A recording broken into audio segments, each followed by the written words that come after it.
Today, we're happy to have Debra Holloway from the Brain Injury Association of Virginia. She's going to share some information and resources for our caregivers, and that will be followed by our physical therapist, Anna Ritchie, and she's going to be reviewing some strategies for the best body mechanics for our caregivers. All right, good afternoon. Thank you, Allison. As she said, my name is Debra Holloway. I'm with the Brain Injury Association of Virginia. I am the education manager, and I have been in this position almost 7 years here at BIAV. And I just want to share a little bit about our organization, and then particularly kind of hone in and talk a little more detail about our support network. So the Brain Injury Association of Virginia serves everyone in the Commonwealth. And we focus in on serving individuals that have experienced a brain injury, families, and the professionals that are impacted and serve these individuals. We have lots of different activities that we do.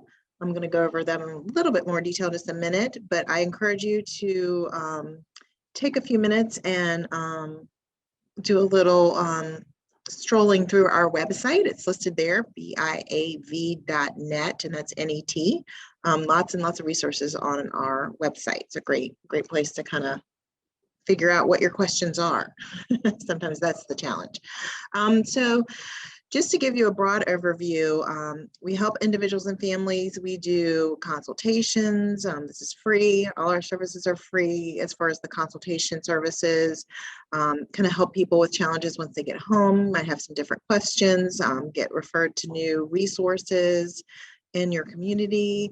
We do lots of public awareness. We do some educational events. We do an annual conference that's geared for individuals, families, and professionals. We do webinars and trainings. We also have a camp that we do for individuals. So we have lots and lots of resources. And then we also assist professionals with getting connected with resources and with educational topics, webinars, and events.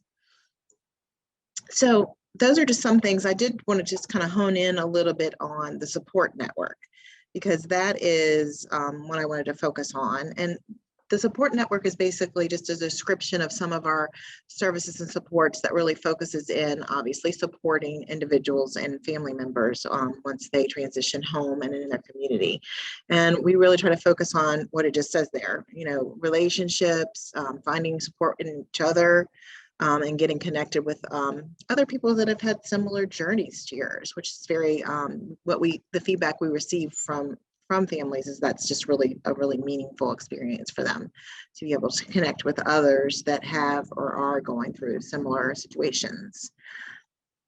So our support network is made up of 3 primary services that we provide. We do host with our own staff 2 support groups. I'm going to tell you more details about those. We also support group leaders all around the state. So we do a lot of educational and provide support to those individuals that are volunteering their time around maybe in another part of the state and doing a support group. We support them. We also have some online peer communities. And what that is it's basically the ability to get online 24/7 and ask questions, or maybe look at some resources.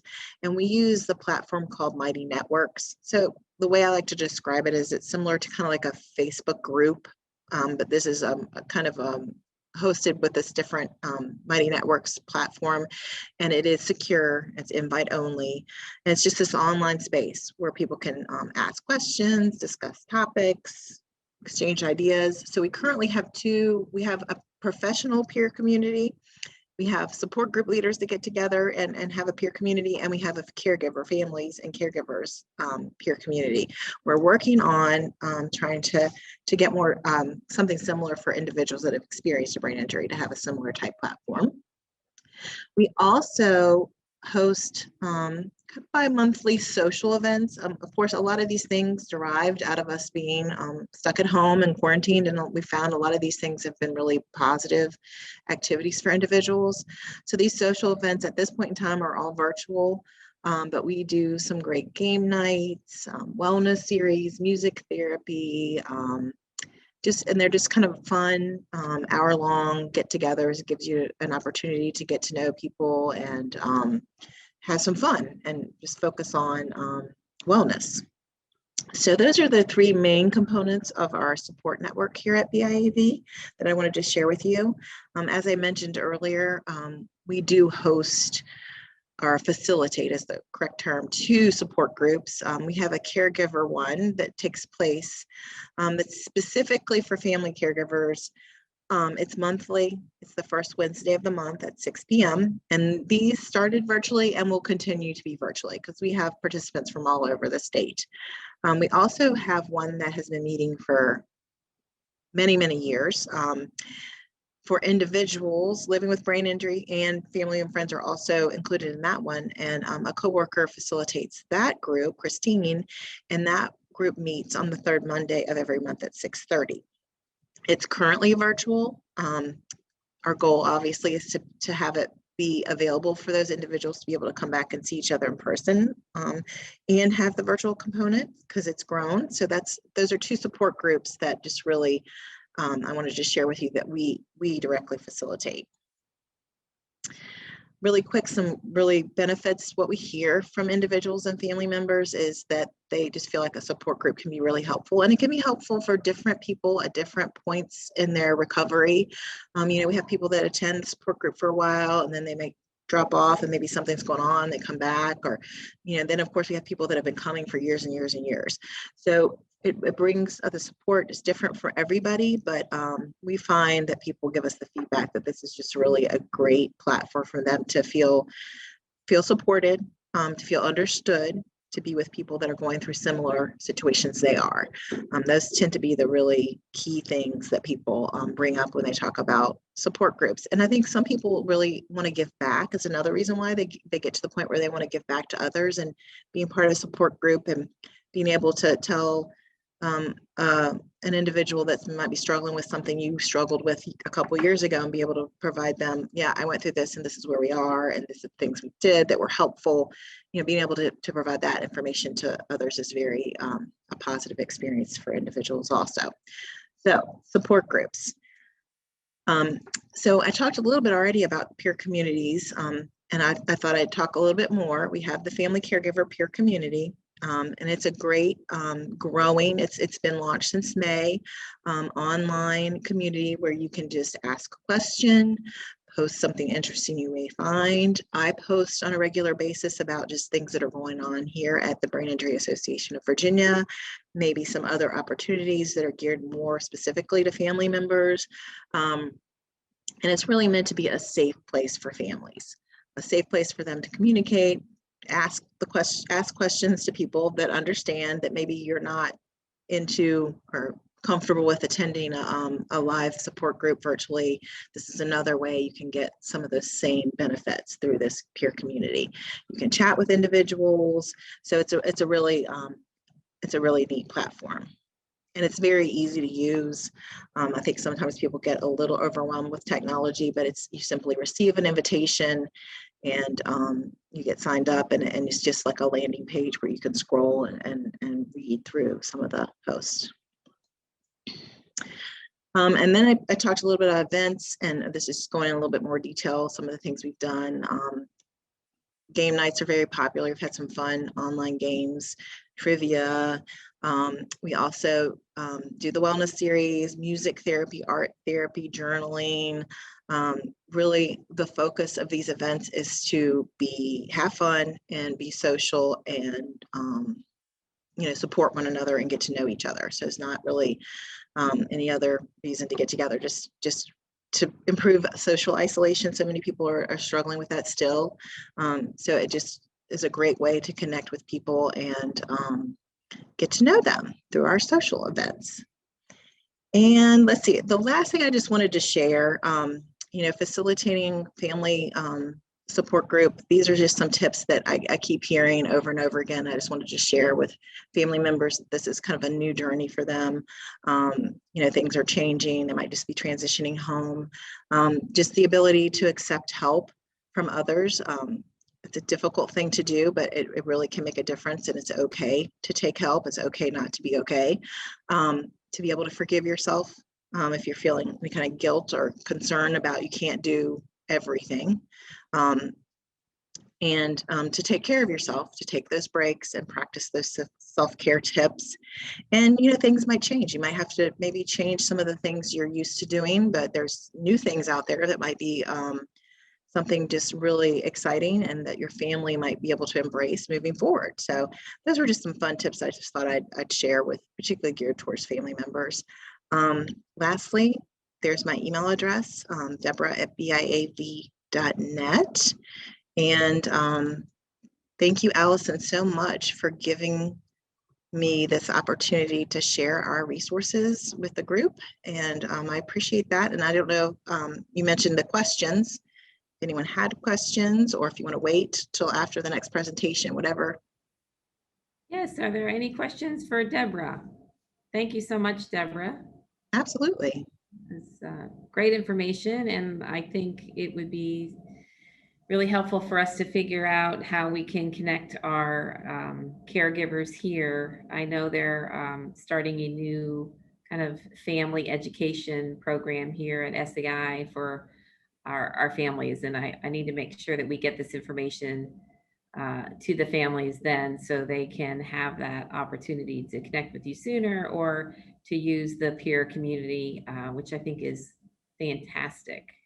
Yeah, we're very excited with that. It's going really, really well. And it's nice because we're able to kind of, I know it's hard to really know what your questions are before you get discharged, or family members, kind of when you get out in the community, that's when some new questions pop up that you didn't even know what to ask. So we can be there for that step, for that part of your journey. So great. Thank you very much. Thank you. All right, we're going to turn this over to Anna Ritchie. She's going to give us some helpful how to take care of the caregiver tips and some body mechanic demonstrations maybe. So thank you. There we go. All right. Hello, everyone. My name is Anna Ritchie. I'm one of the physical therapists here at SAI. I'm going to go over a little bit, just kind of a quick overview of body mechanics for caregivers. I find that often when I'm giving family training for my folks out here, that it seems like family members get bombarded with a great deal of information, and most of us are focused on caring for our loved one that's been injured. And I think probably after you get home, you start thinking about, oh, all these aches and pains that you have to worry about afterwards. So I put this together to be a little bit of a review to make sure we take care of ourselves. All right. Okay. When caring for a loved one with brain injury, again, the training in the hospital, there is so much information to absorb that I think often we don't think about ourselves. Again, that taking that time to take care of yourself so that you can be a caregiver, that you can keep your health and be good for everyone else, yourself and your families. So we're going to go through there. Most of our folks, when they leave us, have two major impairments that we have to work with that provide challenges for us. When the loved one has mobility impairments, and when the loved one, the primary difficulty is cognitive impairments. The danger for caregivers can be a little bit different with both, and then many of our folks have a little bit of both of those impairments. When you're having to help a loved one with mobility, often you're looking at a risk of back pain, neck pain, shoulder pain, knee pain, all those joint pains from having to help lift or turn or support someone. With the cognitive impairments, you're looking at more of the headaches, the neck pain, and such. Today, we're going to primarily concentrate on the mobility impairments.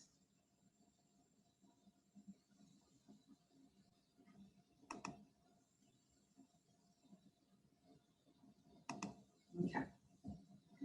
So I broke this down into three main areas that we provide assistance, the dangers involved. bed mobility for our folks that we have to help out with for bed mobility. It can be helping with rolling or helping with someone coming up to a sitting position. It involves a great deal of reaching, pushing, and pulling on the caregiver. And that is very, very important that you're careful in how you move your body and how you manage your loved one. Also, transfers, that is supporting or lifting a loved one from one surface to another, whether it's from a bed to a chair, from a chair to another chair, chair to a car. All those we consider transfers, so transferring from one location to the other. It involves a great deal of lifting and rotation. Locomotion is the other, and that is assisting or supporting a loved one while walking or propelling a wheelchair. Again, the lifting, twisting, weight shifting, pushing and pulling. All those things can put a great deal of demand on the body.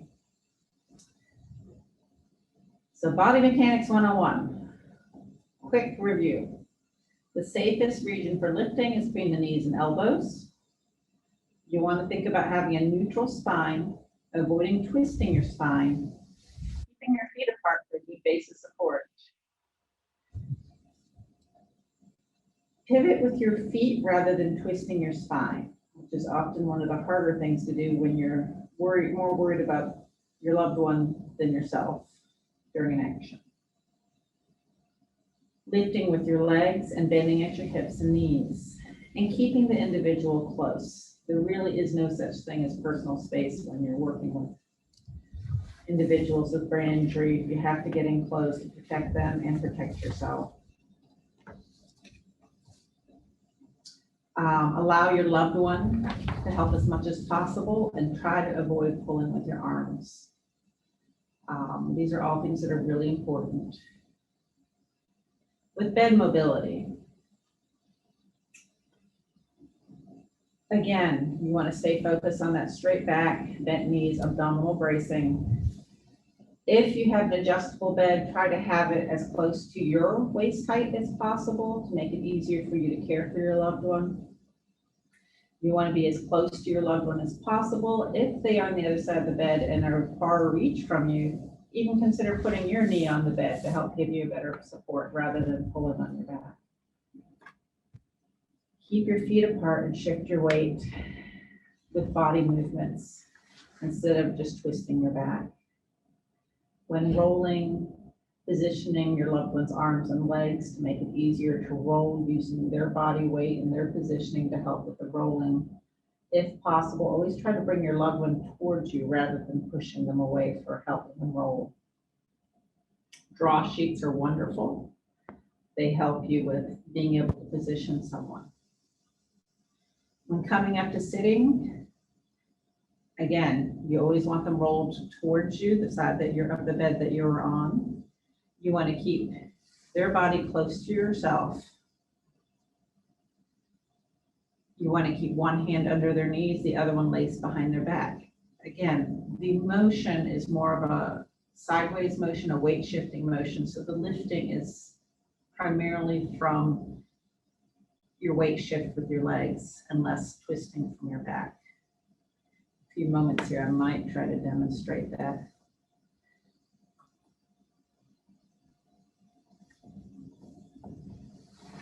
It might be easier to demonstrate all at one time here. Transfers. Again, always think ahead. Being in a rush is the fastest way to get injured. Arrange furniture, devices, anything in the room before you actually go through the movements. Make sure your feet are always staggered. You always want to bend at your knees and your hips and be as close to the same level as your loved one. Make it as easy before you start the transfer as possible, having the individual scoot to the edge of the bed or the edge of the chair if possible. Hold your loved one around the waist or the hips. If you have a gait belt, that would be ideal. You do have to be careful of pulling on people's arms. It's a very easy way for you to get hurt and also your loved one to be hurt in the shoulder or the arms. Lifting should be accomplished with a weight shift, rocking back, and straightening your legs as you come up. So it's very much a squat sort of position that you're using your leg movements and your body weight to help with the moving of the individual. And when you change positions, it's shifting your feet rather than twisting your spine. As you can see on this little lady, she's close. Their hips are about the same height. Knees are about the same height. And what they do is when they come up to stand, their hips, their shoulders, their knees are all, again, very much in alignment. And when she goes to sit down again on the next surface, you're going to be very close to this vision. As the individual with the impairment begins to sit, the caregiver also starts to squat down as if they were going to sit in a chair, just opposite of the individual, okay? Okay, practicing healthy movements. I think I'm going to stop sharing right here and try to get my video to work a little better. Oh, I am up there now, aren't I? You do have me. I do. Yeah, fantastic. All right, guys, bear with us. This is not the best location for this. But hold on, see if I can get my camera to look down a little bit more. There we go. So the movements. Core strengthening is very important. The squats, the weight shifting, the stretching, and this for all these activities are going to be really important. I'm going to sit down a little bit so you can get some. There you go.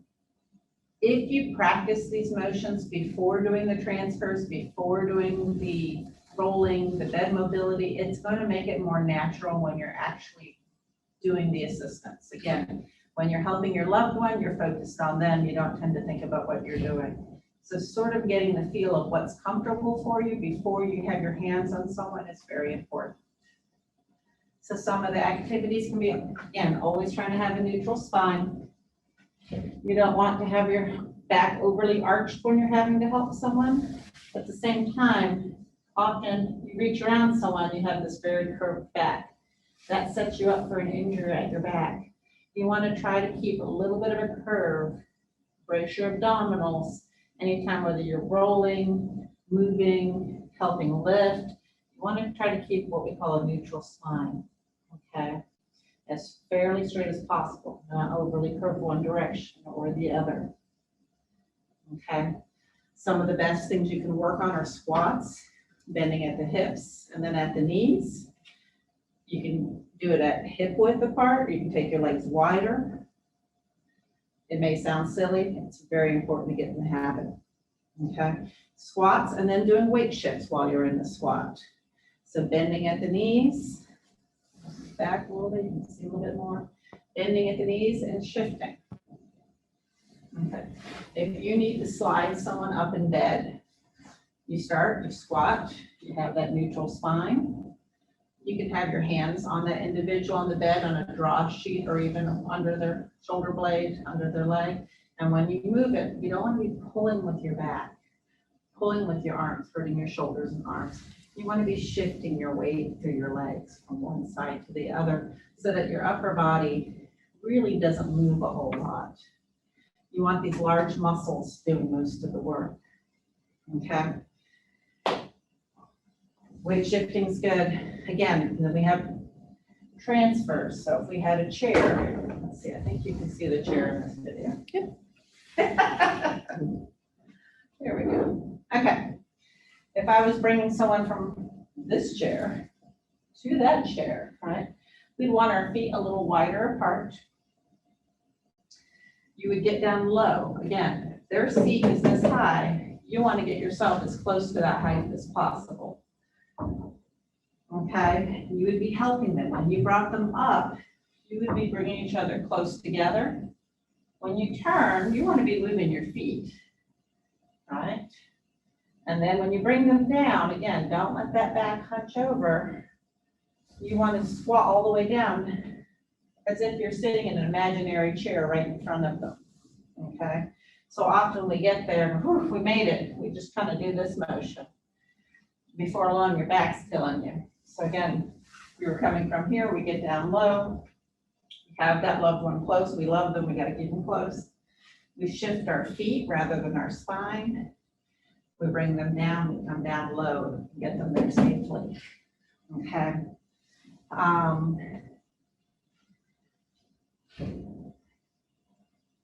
Different individuals have trouble with their knees and their hips and their ankles. That's going to make these transfers more difficult to help another individual, but not impossible. Because you have bad knees does not mean you have to sacrifice your back. Because you have bad back doesn't mean you have to sacrifice your knees and hips. There are adaptations. I can't go over all of them today, but there are ways to go about it. If you have questions, that is something that you want to look into with therapy. Let me come here. Aha, here's some of our little exercises. My beautiful little figures here. Here it is with the squats, kind of shifting side to side. Again, a squat involves sticking your butt out like you're sitting in a chair, not just keeping it ladylike, okay? But that's what you're going to need when you're helping someone. There's all sorts of basic core exercises. Again, trying to keep your spine and your abdominal strong. That's your best protection for your back. Watching how you move and then keeping that strength, okay? You don't have to be a supermodel. Any size person can strengthen their core. Stretching. I'll bring this over here, some basic stretches. Again, everyone's gonna be a little bit different. For caregivers, often tension comes in the neck. Even simple things as rolling your shoulders, right? Letting your head rest from side to side. Often those shoulders get really sore, helping people move in bed, okay? Helping the tension for getting people up. Another one you can do is just sort of, if you have not had back surgery at least, doing a gentle twist to the side, a gentle twist to the side. After bracing your spine and your core, often your spine will get very tight and just trying to loosen it up again. Now again, like I mentioned a little bit earlier, everyone has different needs. How to get started. If you're not sure how you're moving or how to do a basic exercise, you're helping your loved one do exercise regularly. In a perfect world, I think caregivers should take, even if it's just 15 minutes a day, to do some exercise and stretching to keep their bodies healthy. It doesn't have to be a huge task. It doesn't have to be something that you join a gym for, but something to help you keep your body healthy. You want to talk to your doctor. Talk to your doctor before you have severe pain. Most people wait until their back hurts so much they can't get out of bed before they call the doctor. When you go see your primary physician, ask them for a consult to a physical therapist for an exercise program. It is much more beneficial to do this before you're in a great deal of pain. If you get home, you're caring for your loved one, and you realize you have some achiness in your back, achiness in your knees, you feel like you can't do the transfers well because of a shoulder or a knee or some area of pain or discomfort, stiffness. See if you can get a consult with physical therapy.